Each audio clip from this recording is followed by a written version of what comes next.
Bismillahirrahmanirrahim. Assalamualaikum warahmatullahi wabarakatuh. Innal hamdalillah nahmaduhu wa nasta'inuhu wa nastaghfiruh wa na'udzu billahi min shururi anfusina wa sayyiati a'malina. Man yahdihillahu fala mudilla lahu wa man yudlil fala hadiya lahu. Asyhadu an la ilaha illallah wahdahu la syarika lahu wa asyhadu anna Muhammadan abduhu wa rasuluh. Allahumma salli ala Muhammad wa ala alihi wa ashabihi wa man sara ala nahjihi wattaba'a sunnatahu wa salaka tariqahu wa nahaja manhaja ila yaumiddin. Allahumma inna nas'aluka al-ikhlas was-sidqa fi qawli wal amal, la haula wa la quwata illa billah. Allahumma tahhir a'malana minar riya' wa tahhir qulubana minan nifaq wa tahhir alsinatana minal kadhib wal ghiba wan namimah wa tahhir a'yunana minal khiyanah. Jamaah sekalian rahimakumullah, Bapak yang kami hormati, pertama-tama kita perlu bersyukur kepada Allah Ta'ala karena pada kesempatan ini Allah Ta'ala masih memberikan kita kenikmatan untuk bisa hadir di majelis ilmu. Semoga kita semuanya mendapatkan ilmu yang manfaat, amin. Kemudian yang kedua, jamaah sekalian rahimakumullah, seperti yang sudah disampaikan, insyaallah pada kesempatan yang singkat ini itu berkaitan tentang kenapa kemudian kita ini selalu berjiwa miskin. Kenapa bisa seperti itu? Sungguh jamaah sekalian rahimakumullah, semua rizki itu Allah yang ngatur, ya kan? Jadi Allah Ta'ala itu mengatur semuanya.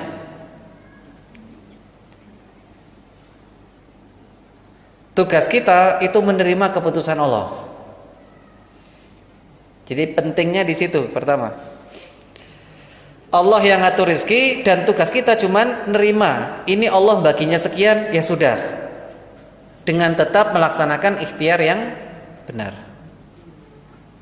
Karena itu orang-orang yang sanggup memahami konsep ini pasti hidupnya bahagia. Berapapun nominal uangnya, mau miliaran atau nggak punya uang, kalau konsepnya seperti ini pasti senang. Masa gitu, Ustaz? Ya, karena Rasul yang ngomong gitu. Apa kata Rasulullah Sallallahu Alaihi Wasallam? Ini konsep kesenangan ya. Konsep keberuntungan di dalam Islam salah satunya adalah seperti hadis ini. Kata Rasulullah Sallallahu Alaihi Wasallam, qad aflaha man aslam, man aslama wa ruziqa kafafan wa qanna'ahu Allah bima atah. Rawahu Muslim. Sungguh beruntung orang yang sudah beragama Islam. Hadis riwayat Muslim ya. Sungguh beruntung orang yang sudah beragama Islam, lalu Allah kasih rizki secukupnya, dan Allah jadikan hatinya qanaah atau merasa cukup dengan apa yang dikaruniakan kepadanya. Saya ulang ya, ini konsep keberuntungan di dalam Islam. Sungguh beruntung kata Rasulullah, qad aflaha man aslama wa ruziqa kafafan wa qanna'ahu Allahu bima atah. Sungguh beruntung orang yang sudah beragama Islam. Satu, beruntung. Pertama itu dulu. Karena percuma ada orang yang dikasih rizki sama Allah banyak tapi nggak beragama Islam, rugi tetap. Rugi tetap. Kemudian yang kedua, setelah beragama Islam, lalu Allah beri rizki secukupnya, kafafan, yang cukup, dan Allah jadikan hatinya qanaah dengan apa yang dikaruniakan kepadanya. Jamaah sekalian rahimakumullah, Ibu yang kami hormati, ini perkara yang sangat penting gitu kan. Kenapa? Karena ketika seseorang diberikan sikap qanaah oleh Allah Ta'ala, maka rizki berapapun dia akan cukup. Tapi kalau orang tidak dikasih qanaah, meskipun satu hari itu uangnya dapat 1 M, ada nggak di sini yang satu hari 1 M? Hah? Oh 5.000. Makanya jamaah sekalian rahimakumullah, konsep dalam dalam Islam, kenapa kemudian ada orang yang merasa miskin? Ada orang seperti ini. Dia merasa miskin padahal uangnya banyak. Ini saya nggak cerita yang memang benar-benar miskin ya. Kalau dia nggak punya uang dia merasa miskin, memang harusnya begitu kan. Tapi tidak harus begitu, nanti ada kaidahnya. Tapi yang mau kita sampaikan, ada orang-orang yang kemudian dia uangnya banyak, kan aneh kita ngelihatnya, uangnya banyak tapi miskin. Kira-kira kenapa? Itulah yang akan kita bahas insyaallah. Sebab-sebab itu muncul kenapa? Karena kalau nuruti hawa nafsu, ibu-ibu, jamaah sekalian rahimakumullah, nuruti hawa nafsu manusia nggak pernah cukup, ya apa tidak? Ini kenapa? Karena Rasul yang katakan itu, kita nggak akan pernah puas dengan apa yang kita miliki sampai apa? Hatta zurtumul maqabir, sampai kita masuk kubur. Tidak ada yang bisa memuaskan hawa nafsu manusia kita ini sampai kita masuk ke dalam surga. Rasulullah sallallahu alaihi wasallam dalam hadis yang lain bersabda, "Lau kana ibni Adam wadiyan min malin," apa kata Rasulullah? Kalau seandainya anak Adam memiliki 2 lembah penuh dengan emas, la batagha tsalitsan, pasti dia akan cari lembah yang lain yang isinya emas juga, isinya harta juga. Wala yamla'u jawfa ibni Adam illa turab, kata Rasulullah. Dan tidak ada yang bisa memenuhi perut anak Adam kecuali satu. Apa itu? Tanah, dalam tanda kurung kalau sudah mati. Hadis riwayat Imam Bukhari dan Muslim. Itulah sebabnya kenapa kemudian betapa banyak harta yang kita miliki kita nggak pernah puas. Kenapa? Karena memang begitulah. Dan yang bisa memuaskan kesenangan duniawi kita cuman surga. Karena itu asal kita dari surga, sehingga kita hanya bisa dipuaskan dengan kenikmatan surga. Kenikmatan dunia semewah apapun tetap gak bisa bikin kita puas.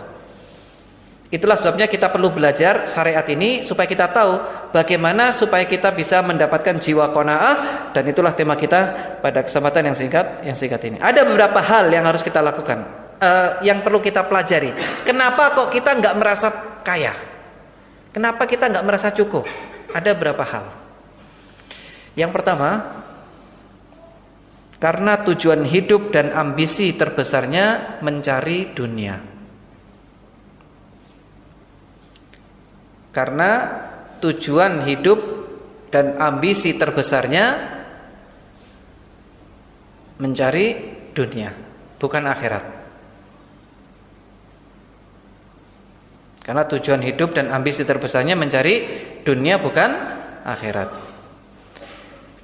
Jamaah sekalian rahimakumullah, ibu-ibu yang kami hormati, orang-orang yang kemudian dia ambisi terbesarnya dunia, maka Allah pastikan bahwa dia akan menjadi orang yang paling fakir, kendati pun nominalnya banyak, sangat banyak.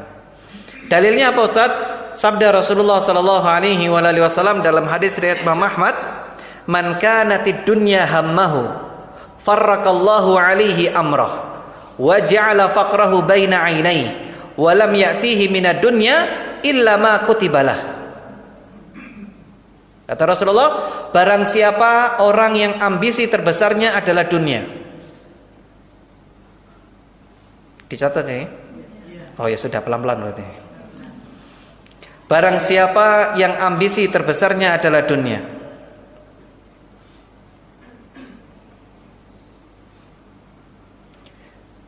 maka Allah akan cerai-beraikan urusannya.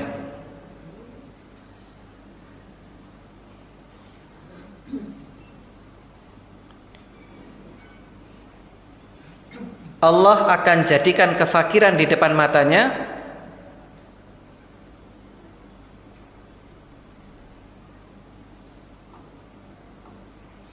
dan ia tidak mendapatkan dunia,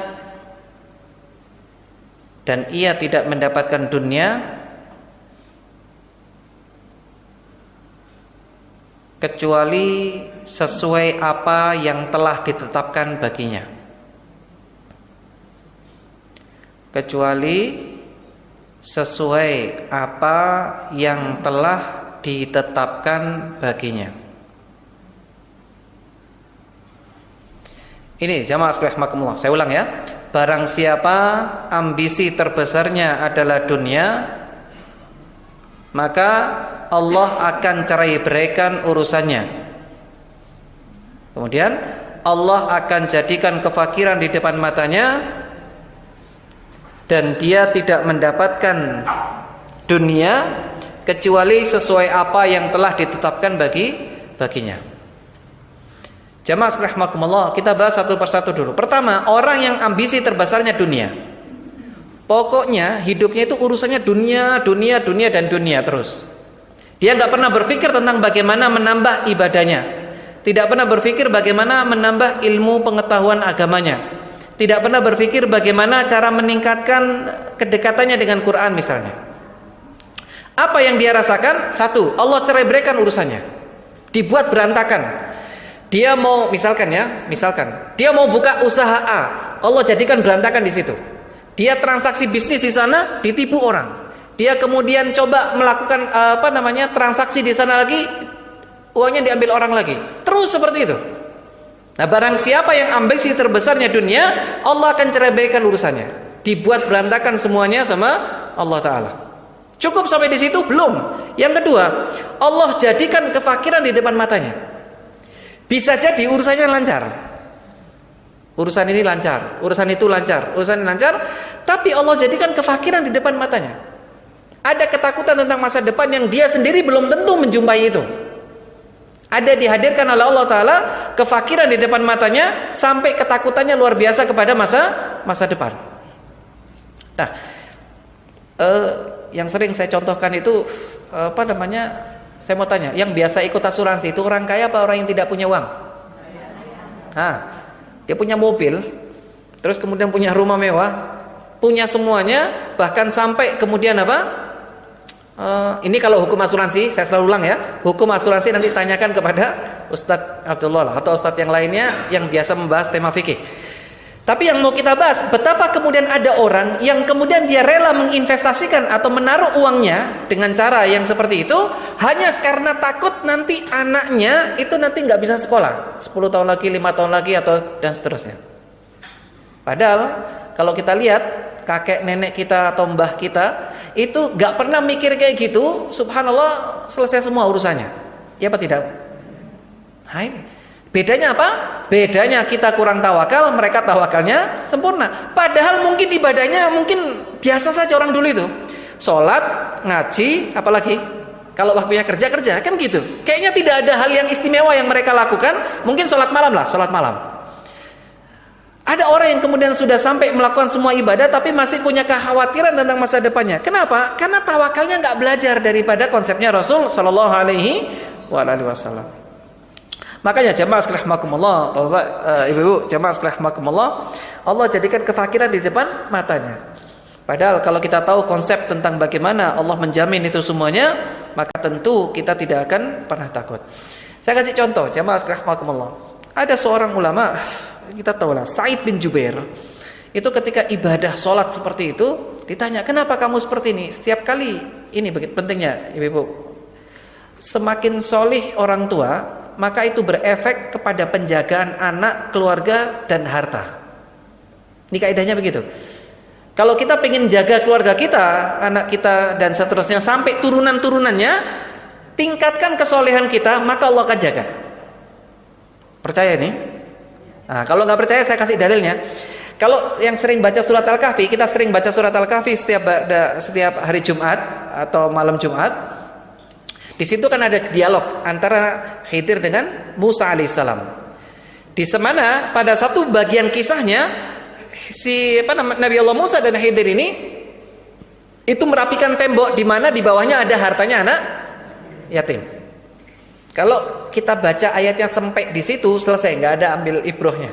Tapi kalau buka tafsir kita akan tahu harta anak ini kenapa? Wakana waliduhuma atau orang tuanya ini adalah orang yang soleh. Subhanallah.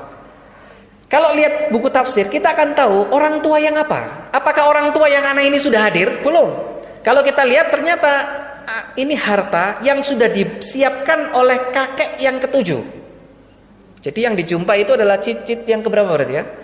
Yang dijumpai itu adalah harta dari kakek yang ketujuh. Kalau misalkan satu generasi itu 100 tahun, berarti kalau 7 kakek berarti sudah 700 tahun. Bayangkan coba, jemaah sekalian rahimakumullah, Ibu yang kami hormati, ini adalah hal yang sangat penting yang harus kita pahami betapa Allah akan jaga. Dan itu kita lihat semakin soleh orang tuanya maka dijaga semuanya. Ustadz, apa nggak ada yang nggak benar? Mungkin ada yang nggak benar, tapi akan segera kembali. Kenapa? Karena Allah Ta'ala akan menjaga lagi itu semuanya. Itulah PR-nya bagi kita kalau kita ingin menyempurnakan itu. Dan yang lebih menderita lagi ahli dunia ini, apa kata Rasulullah? Walam ya'tihi minad dunya illa ma kutibalah. Tidak datang dunia kepadanya kecuali apa yang sudah ditentukan. Nggak ditambah sama Allah Ta'ala. Mau dia kerja dari jam 6 pagi sampai jam 6 pagi, tetap dapatnya segitu. Padahal dia sudah ninggal sholat, ninggal ngaji, ninggal yang lain-lainnya, ternyata Allah nggak kasih kecuali apa yang sudah dituliskan. Itulah ahli dunia. Kebalikannya kata Rasul, waman kanatil akhirah niyatahu jama'allahu amrah wa ja'ala ghinahu fi qalbi wa atat sudunya wa hiya raghimah.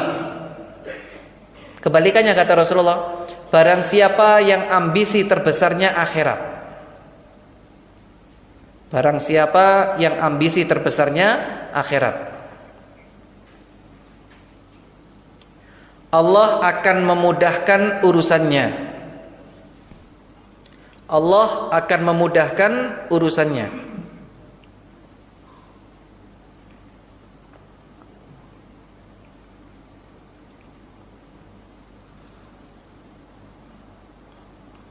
Yang kedua, Allah jadikan kekayaan di hatinya. Allah jadikan kekayaan di hatinya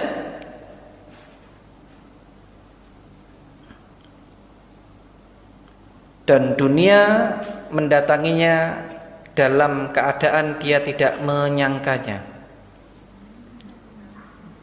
Dan dunia akan mendatanginya dalam keadaan ia tidak menyangkanya atau tidak menginginkannya.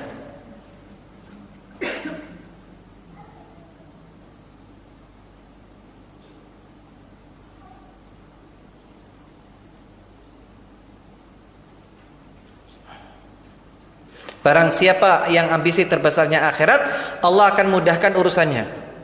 Allah jadikan kekayaan di hatinya, dunia mendatanginya dalam keadaan dia tidak menyangkanya atau juga ada yang mendefinisikan juga tidak membutuhkannya.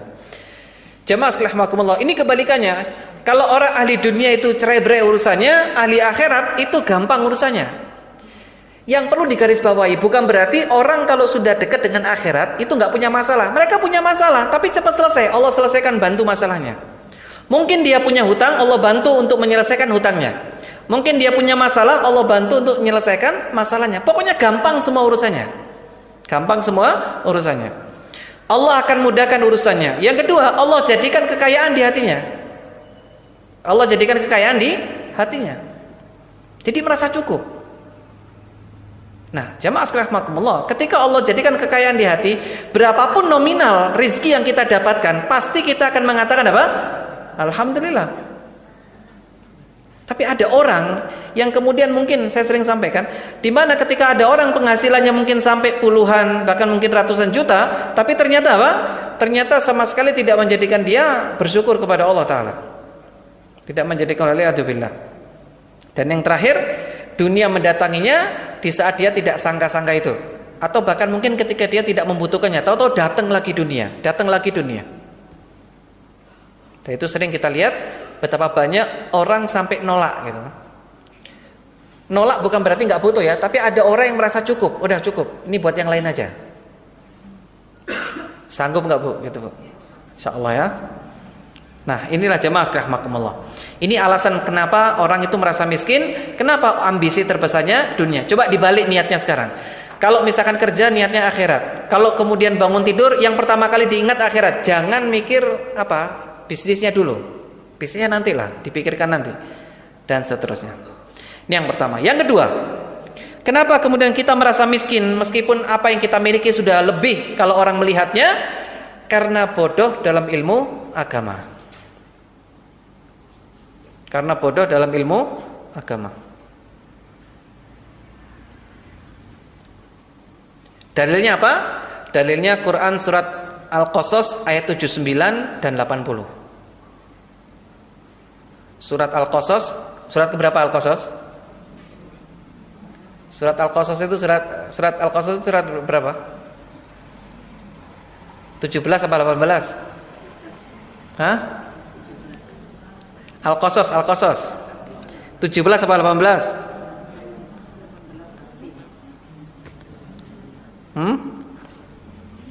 Al-Qasas ayat 28. Masya Allah. Ya, surat Al-Qasas itu surat ke-28. Alhamdulillah. Qurannya berarti sama. Nah, 79 sampai 80 ayatnya.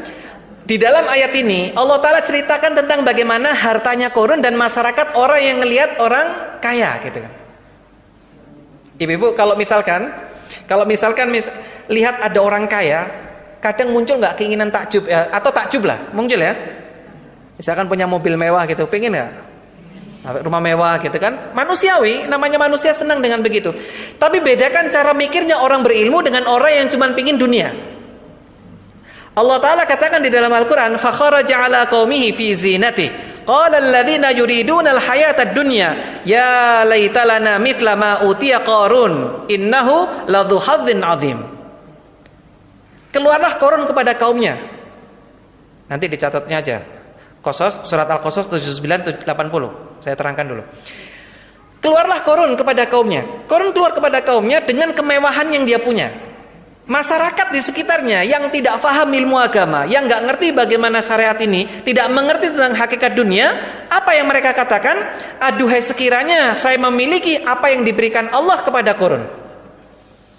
Enak ya kalau punya harta kayak Qarun. Kan kadang mikir begitu, Pak. Ibu-ibu, jemaah sekalian rahimakumullah, kadang seperti itu, lihat kemewahan orang pingin niru itu.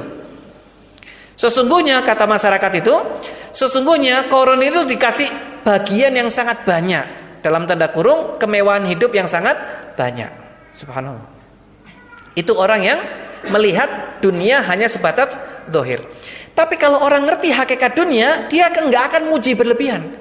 Takjub iya. Oh Masya Allah ya, rumahnya bagus, mewah semuanya, wajar, manusiawi. Tapi sampai kagum berlebihan kepada orang yang kemewahan itu, enggak. Kenapa? Karena ini hakikatnya dunia. Dan dunia itu hina di mata orang berilmu. Apa dalilnya Ustaz? Lanjutan ayatnya, wa qala alladziina utul ilma wa ilakum thawabullahi khairun liman amana wa amila salihan wa la yulaqaha illa sabirun. Apa kata Allah Ta'ala? Celakalah kalian, ya, berkatalah orang-orang yang dikasih ilmu, kata Allah. Jadi kalau tadi yang komentar atau apa namanya, komennya orang-orang yang nggak punya ilmu, wah mewah ya. Kan biasanya kalau lihat artis rumahnya bagus, wah pingin ya punya ini. Sampai orang-orang kalau sudah ngelihat seperti itu, biasanya kurang bersyukur. Lalu kemudian apa yang terjadi? Orang-orang yang berilmu ngomongnya beda. Ini orang kalau punya ilmu itu beda. Ibu-ibu, saya katakan sekali lagi, dunia ini Allah sebutkan sebagai apa? Permainan apa tidak? Nah, main-main. Saya mau tanya, yang biasanya main-main itu anak kecil apa orang dewasa? Nah, ini penting ini. Kalau apa mainan anak kecil apa sekarang? Hah? Apa kelereng? Nah coba kita lihat kelereng, contoh yang paling ngetren. Kelereng kan? Main kelereng. Kalau anak kecil yang main masih kelihatan lucu. Coba orang-orang tua sekarang, kita orang 50-60 tahun, kita kasih kelereng, mau nggak dia main-main kelereng? Kenapa? Ini main-mainan, ngapain saya main ini? Nah itu bedanya.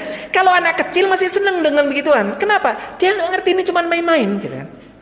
Atau main uang-uangan gitu kan. Dulu kan main apa namanya, ada surat apa namanya, kertas, monopoli atau yang lainnya lah. Yang mana itu ada uang kertasnya. Main-main aja, seneng. Kalau dulu masih seneng kan? Dulu masih seneng.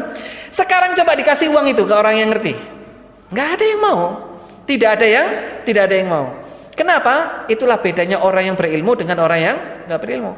Kalau orang berilmu dia tahu tentang hakikat dunia, dia nggak halat kayak gini gitu kan. Dan nanti semuanya kita akan tahu tentang hakikat dunia kalau sudah mati. Alah tiba-tiba ngene tok gitu kan. Tibanya cuman seperti ini. Makanya orang berilmu itu mengatakan apa? Celakalah kalian. Celakalah besar bagi kalian, pahala Allah adalah lebih baik bagi orang-orang beriman dan beramal soleh. Artinya apa?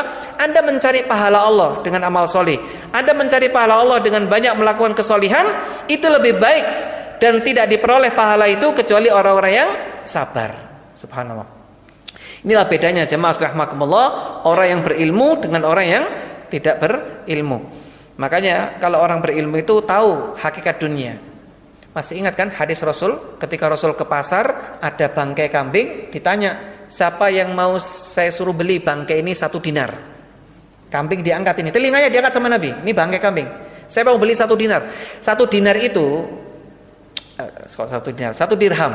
1 dirham itu 60.000 atau 70.000 rupiah sekarang kursnya. 1 dirham. Siapa yang mau 1 dirham? Enggak ada yang mau.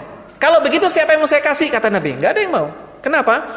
Lalu kemudian kata Rasulullah sallallahu alaihi wasallam, beliau mengatakan, sungguh dunia di sisi Allah itu lebih hina daripada bangkai kambing ini di mata kalian.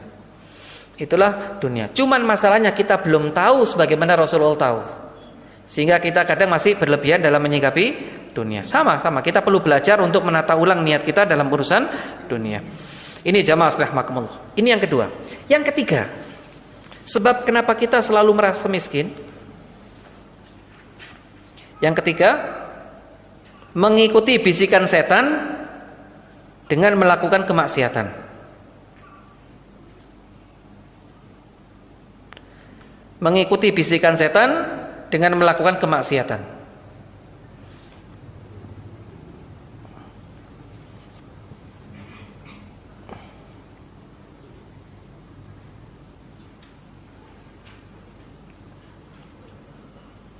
Mengikuti bisikan setan dengan melakukan kemaksiatan. Karena jamaah rahimakumullah, Ibu yang kami hormati, setan itu selalu bisiki, yuwaswisu fi sudurinas. Selalu kasih was-was gitu. Bisikin terus, bisikin terus, bisikin terus. Nah, kalau kita nggak paham tentang konsep ini, nanti kita akan terbawa dengan bisikan setan itu. Apa bisikannya? 2. Bisikan setan itu ada 2. Yang pertama, menjanjikan kita atau menakut-nakuti kita dengan kemiskinan. Yang kedua, nyuruh berbuat dosa. Ini bisikan setan. Menakuti dengan kemiskinan dan nyuruh berbuat dosa atau kejahatan, kemaksiatan. Sebagaimana firman Allah dalam Al-Qur'an surat Al-Baqarah ayat 268. Surat Al-Baqarah ayat 268. Saya ulang. Ada yang ngomong kurang cepat Ustaz, saya ulang. Jadi setan itu membisikkan 2 hal. Yang pertama, menakut-nakuti dengan kemiskinan. Yang kedua, menyuruh kepada perbuatan dosa. Dalilnya apa? Quran surat Al-Baqarah ayat 268. Jadi Al-Baqarah 268. Allah Ta'ala berfirman, asyaitanu ya'idukumul faqr wa ya'murukum bil fahsya wallahu ya'idukum maghfirah minhu wa fadlahu wallahu wasi'un alim. Setan itu memberikan janji-janji kepadamu dengan kemiskinan. Jadi dibisiki kita dengan kemiskinan. Takut miskin, terus seperti itu. Yang kedua, dan menyuruh kamu kepada perbuatan fahsya, perbuatan mungkar, perbuatan dosa. Sedangkan Allah menjanjikan untukmu ampunan dan karunia. Sedangkan Allah menjanjikan kepadamu ampunan dan karunia. Dan Allah maha luas karunia-Nya dan maha mengetahui. Nah, ini jamaah rahimakumullah. Jadi setan selalu ngasih kemiskinan, bisikin. Dan itulah sebab kenapa orang-orang jahiliyah dulu, salah satunya apa? Salah satu sebab diantara mereka membunuh anak mereka itu gara-gara takut miskin. Makanya Allah ingatkan kan, jangan kalian bunuh anak kalian karena takut miskin. Nah, ini jamaah rahimakumullah. Dan setan selalu bisikin itu, kurang uangnya. Misalkan ya, dikasih uang jajannya biasanya berapa ibu-ibu? Standar ibu-ibu. Hah? 20 juta? Oh, 10.000. 10.000 satu hari, misalkan begitu. Setan itu nanti ngasih bisikan gitu kan, 10.000 itu kurang, dibuat beli apalah, kurang gitu kan. Nanti dibisikin gitu, nanti minta lagi. Loh, kalau misalkan ada nggak ada masalah, tapi kalau tidak ada itu akan jadi masalah gitu kan.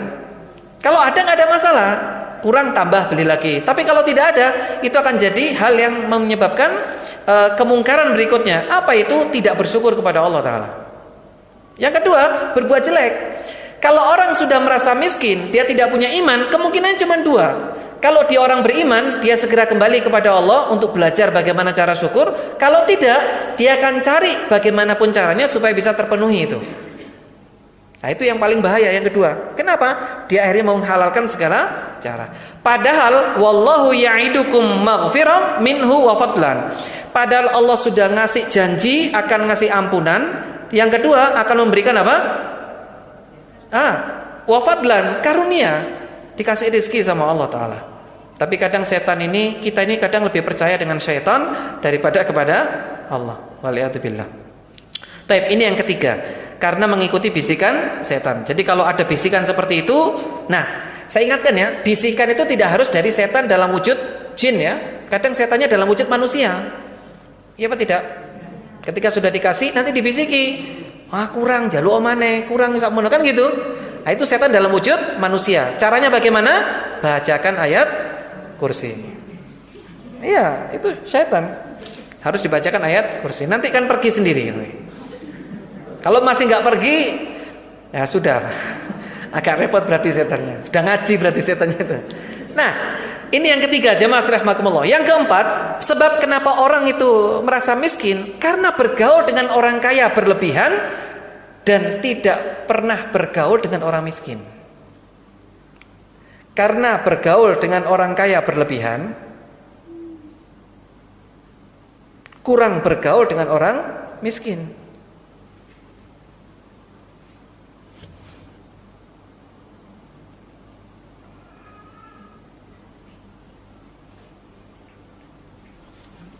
Karena bergaul dengan orang kaya berlebihan dan kurang bergaul dengan orang miskin. Jamaah sekalian rahimakumullah, ini juga penting. Berarti kita harus dalam poin 4 ini pilih teman yang baik. Dalam pengertian begini, kaidahnya begini dalam Islam. Kalau kita melihat dunia, lihat orang yang di bawah kita. Kalau urusan akhirat, lihat orang di atas kita. Itu kaidahnya. Nah, orang yang banyak bergaul dengan orang kaya, yang memiliki harta lebih banyak darinya, dia nanti akan anggap remeh nikmat Allah. Mohon maaf, kalau selama ini misalkan ibu-ibu misalkan punya atau misalkan di rumah hanya sebatas kendaraan yang ada sepeda motor misalkan. Setiap hari kumpul dengan orang kaya yang tidak beriman ya. Orang kaya yang tidak beriman, lihat kemewahannya, lihat ini. Sepeda motor yang selama ini nikmat jadi nggak nikmat lagi. Kenapa? Karena dia tidak pernah bergaul dengan orang yang nggak punya sepeda motor. Makanya Rasul ajarkan itu, kaidahnya Rasul ajarkan dalam hadis riwayat Imam Bukhari dan Muslim, undur ilaman asfala minkum wala tandur ilaman huwa fawqakum. Lihatlah orang yang di bawahmu dan jangan lihat orang yang di atasmu. Dalam urusan dunia ya. Lihatlah orang yang ada di bawahmu dan janganlah lihat orang yang berada di atasmu. Apa efeknya? Fahuwa ajdaru alla tasdaru ni'matallahi alaikum, rawahul Bukhari wa Muslim. Karena yang begitu itu akan menjadikanmu tidak meremehkan nikmat Allah yang diberikan kepadamu. Karena dengan begitu kamu tidak meremehkan nikmat Allah. Karena dengan begitu kamu tidak meremehkan nikmat Allah yang diberikan kepadamu.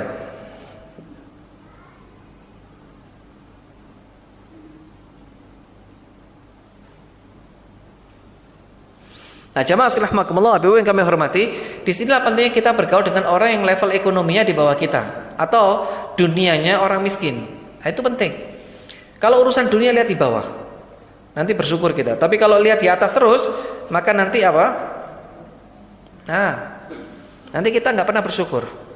Jadi pilih teman yang bukan berarti nggak boleh kumpul sama orang kaya ya. Nanti di sini ada orang kaya nggak dikumpuli gitu. Nggak boleh kumpul sama kamu. Nggak, bukan itu.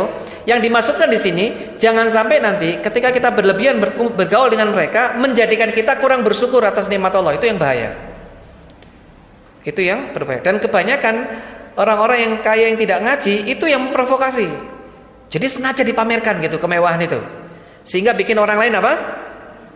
Iri akhirnya.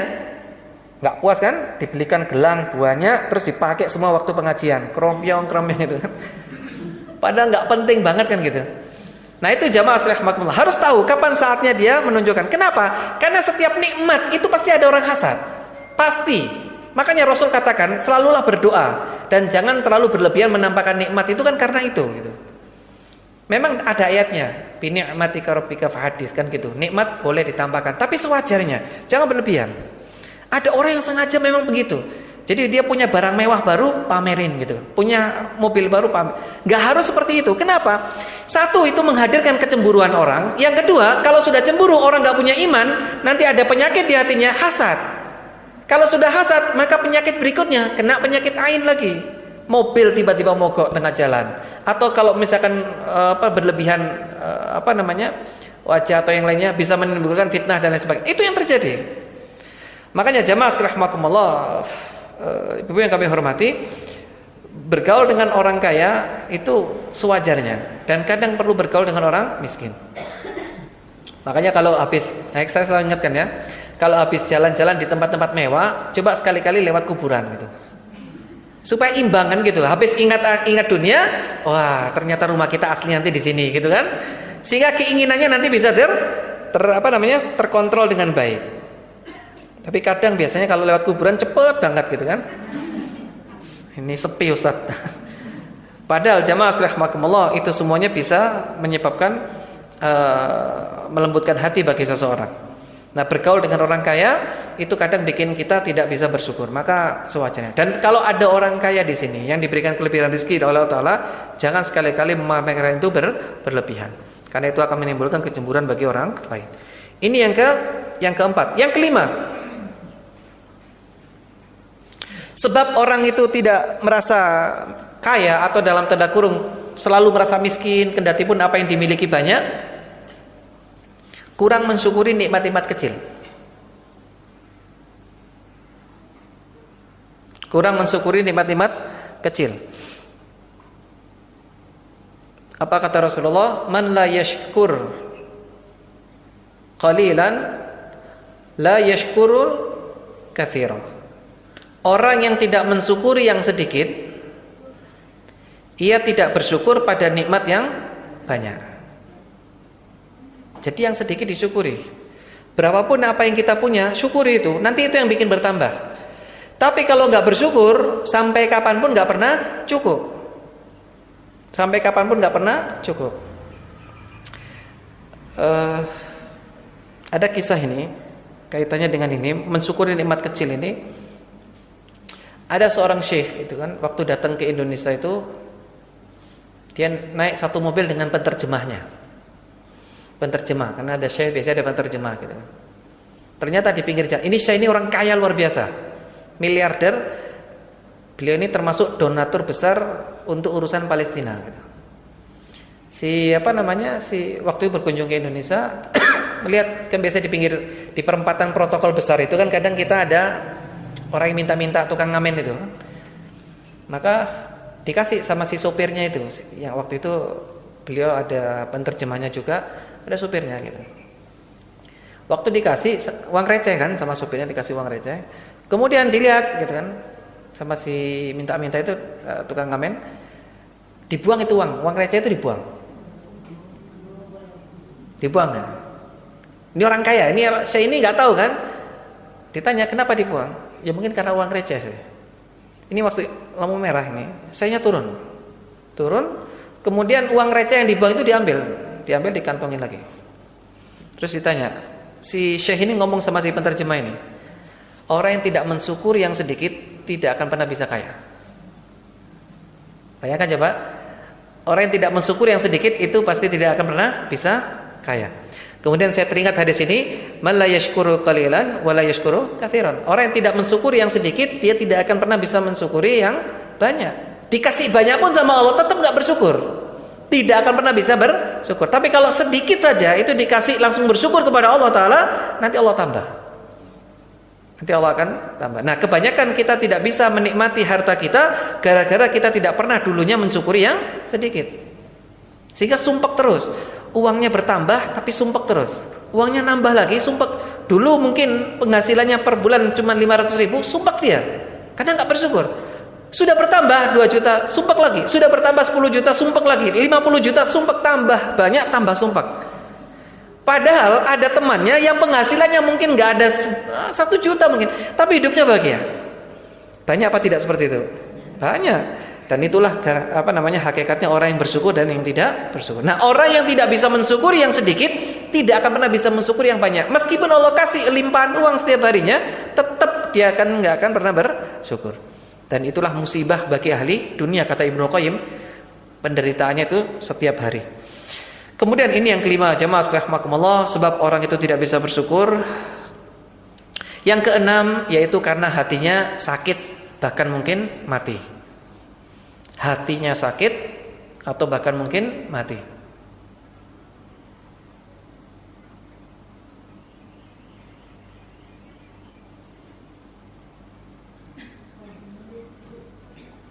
Hatinya sakit, mati. Nah, orang kalau sudah hatinya sakit, maka dia kehilangan konsep akidah yang sangat penting, yaitu apa? Tawakal, husnudon, qanaah, syukur. Makanya orang yang hatinya sakit, dia tidak memiliki jiwa tawakal. Tawakalnya sama apa? Sama asuransi. Dah, saya tawakalkan anak saya pendidikannya 50 tahun lagi ke asuransi. Satu lagi ke yang lainnya. Tidak.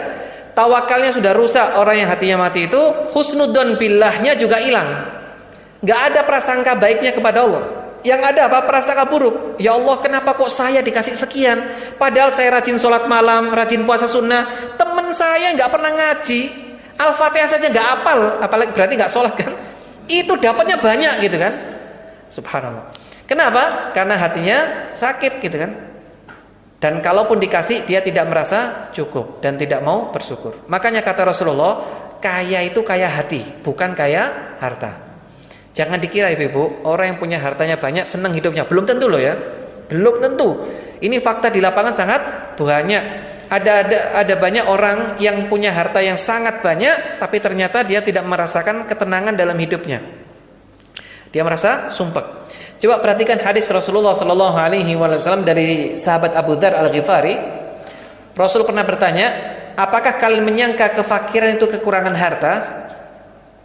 Jadi kata Rasulullah SAW, Rasul tanya kepada Abu Dzar, afatara qillatal mal huwal faqr? Wahai Abu Dzar, apa kamu kira orang yang nggak punya harta itu fakir? Kefakiran itu nggak punya harta? Kata Rasulullah. Kata Abu Dzar, qalu na'am ya Rasulullah. Ya, orang yang fakir itu, orang miskin itu, orang yang nggak punya harta. Apa kata Rasulullah sallallahu alaihi wasallam? Sesungguhnya innamal ghani ghaniyul qalb. Kata Rasulullah, orang kaya itu hai Abu Dzar, yaitu orang yang kaya hatinya. Wal faqr itu faqrul qalb. Dan orang yang miskin, yang sehakikatnya miskin sebenarnya adalah orang yang miskin hatinya. Makanya orang yang hatinya miskin itu nggak akan pernah merasakan kekayaan hidupnya, nggak bisa nikmat hidupnya. Dan itu banyak terjadi di masyarakat kita. Betapa banyak ada orang yang kemudian hartanya tidak banyak tapi bisa ketawa dengan keluarganya, tapi ada orang yang berlimpah untuk tertawa tersenyum saja tidak bisa. Makanya jamaah rahimakumullah, mari sekali lagi saya mengajak kepada diri saya dan kepada jamaah semuanya untuk senantiasa ya mensyukuri dan sekaligus menata ulang hati yang kita punya. Jangan sampai kita ini berpenyakit hatinya sehingga kita lupa untuk menata lagi hati kita. Ingat ya, hati itu penyakitnya setiap hari loh. Kata Rasulullah, hati itu seperti pakaian, seperti kalian. Bisa lapuk seperti pakaian kita. Iman itu di dalam hati kita bisa lapuk sebagaimana apa? Sebagaimana pakaian. Apa kata Rasulullah? Iman itu bisa lapuk sebagaimana di dalam hati kalian. Iman di hati kalian sebagaimana bisa lapuk sebagaimana pakaian yang kalian gunakan. Makanya perbarui iman kalian, kata Rasulullah sallallahu alaihi wasallam.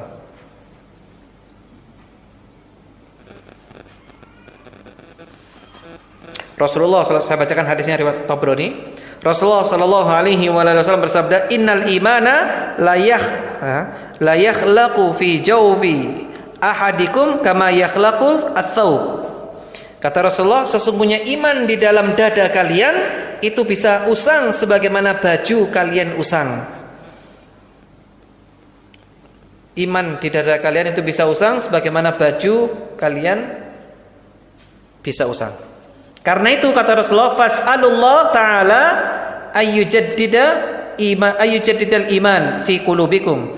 Karena itu mintalah kepada Allah untuk memperbarui iman-iman kalian, kata Rasulullah sallallahu alaihi wasallam. Jadi minta imannya diperbaiki lagi, hatinya diperbaiki lagi itu. Ini jamaah rahimakumullah di antara sebab-sebab orang itu merasa miskin. Yang ketujuh, yang terakhir, kalau cukup nanti saya tambahkan.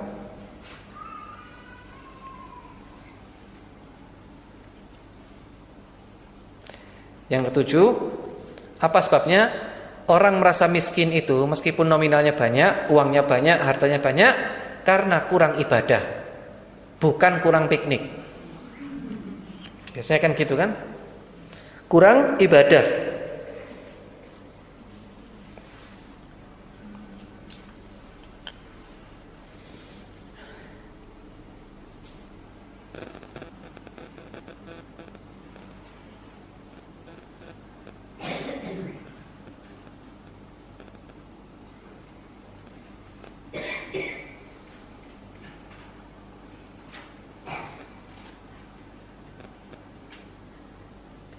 Kurang ibadah. Karena Allah menjanjikan orang yang beribadah akan diberikan rasa lapang di dadanya dan dicegah dari kefakiran. Makanya orang yang rajin ibadah itu mesti kaya. Bukan berarti, kalau saya sebutkan kaya bukan berarti nominalnya banyak loh ya, tapi keberkahan hidup. Saya ulang ya, bukan berarti nominalnya harus banyak, tapi berkah hidupnya. Janji dari Allah Ta'ala. Allah jadikan banyak orang-orang yang beribadah itu rasa lapang di dadanya dan dicegah dari kefakiran. Jadi Allah jangan sampai fakir. Makanya orang yang rajin ibadah jarang fakir itu.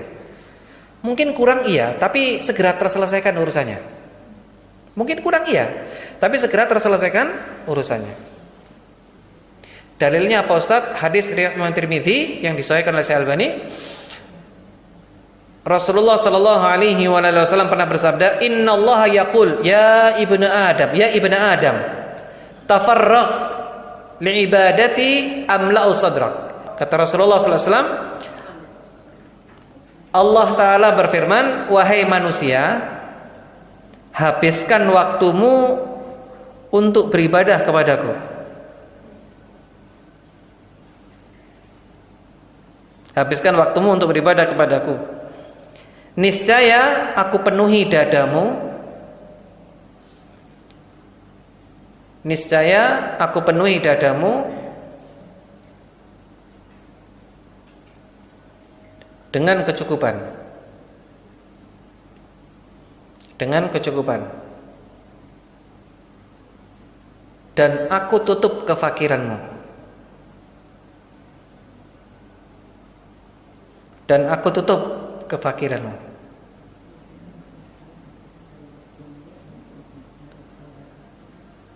Saya ulang ya. Wahai manusia, habiskan waktumu untuk beribadah kepadaku, niscaya aku penuhi dadamu dengan kecukupan dan aku tutup kefakiranmu. Wa illa taf'al, atau kalau seandainya kamu tidak melakukan itu, jika engkau tidak melakukannya,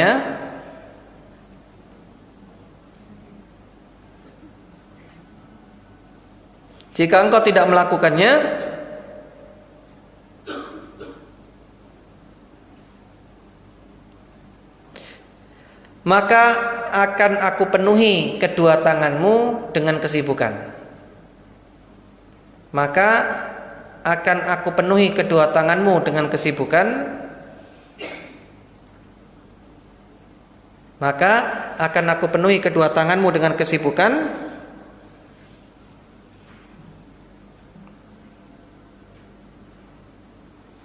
Dan aku tidak akan tutup kefakiranmu. Hadis riwayat Imam Tirmidzi. Dan aku tidak akan tutup kefakiranmu. Nah, jadi ini konsepnya jamaah sekalian makmur. Allah bersumpah ini, Allah mengatakan kepada kita, wahai anak Adam, sibukkan dirimu, habiskan waktumu untuk beribadah kepadaku.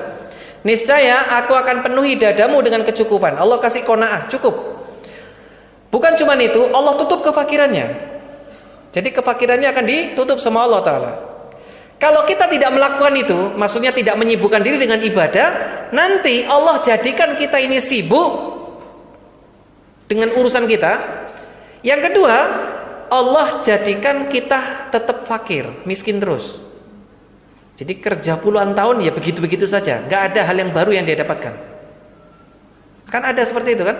Makanya orang kadang mikir, wah ini kalau saya nggak kerja, itu nanti makan apa gitu kan? Loh, kebalik, Anda ibadah nanti Allah kasih makan, kan begitu? Yang kasih makan ini siapa? Allah Ta'ala. Loh, itu janji dari Allah ya. Allah Ta'ala berfirman dalam hadits qudsi, ya ibnu Adam, wahai anak Adam, kullukum ja'i illa man at'amtu fastat'imuni ut'imukum, kata Allah Ta'ala. Wahai hambaku, kata Allah, kalian semuanya ini kelaparan, aku yang ngasih makan kalian, mintalah makan kepadaku, pasti akan aku penuhi, pasti akan aku kasih makan.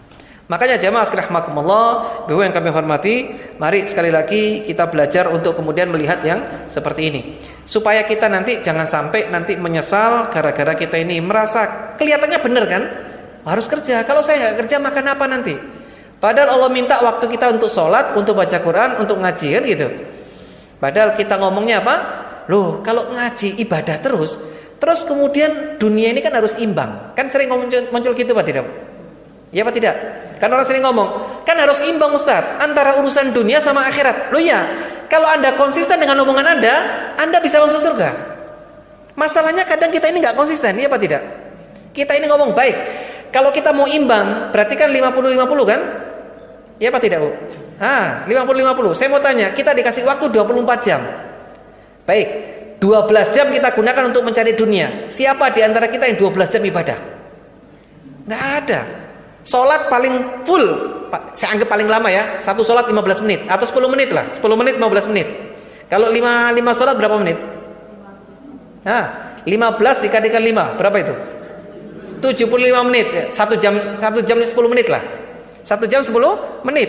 Ini sholatnya orang yang paling khusyuk, paling tenang, tumakninah gitu kan, mungkin berapa ayat lebih gitu kan, 15 menit ya, saya khusnudan, soal sholatnya di sini satu sholat 15 menit.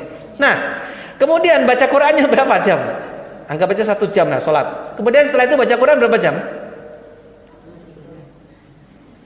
Setengah jam sudah panas gitu kan. Pengajian 1 jam sudah mulai. Kapan berakhirnya pengajian ini kan gitu? Nah, 3 jam. Berarti masih tersisa waktu lebih 9 jam gitu. Nah, kemana waktu itu? Yang katanya kita mengatakan dunia ini harus imbang antara akhirat dengan dunia. Ternyata kita ini cuman alasan saja untuk menghindar pengajian sore. Nah, alasannya gitu. Kalau nggak kerja makan apa saya? Kalau nggak kerja nanti harus bayar apa kuliahnya dan seterusnya. Loh, ternyata kita ini cuman alasan saja supaya menghindar untuk ikut pengajian sore. Nah itu. Nah, supaya tidak lama-lama, karena setelah ini saya yakin ibu mau baca Quran kan kalau sudah. Kita akhiri pengajian kita. Semoga Allah Ta'ala mudahkan kita bersyukur atas semua nikmat yang Allah berikan kepada kita. Kita dijadikan Allah Ta'ala hamba-Nya yang qanaah, diberikan keimanan yang kokoh, kemudian kita dijadikan hamba-Nya istiqomah di atas Islam dan sunnah, dan Allah tutup usia kita dalam keadaan husnul khotimah insyaallah. Subhanakallah bihamdika asyhadu an la ilaha illa anta astaghfiruka wa atubu ilaik. Assalamualaikum warahmatullahi wabarakatuh.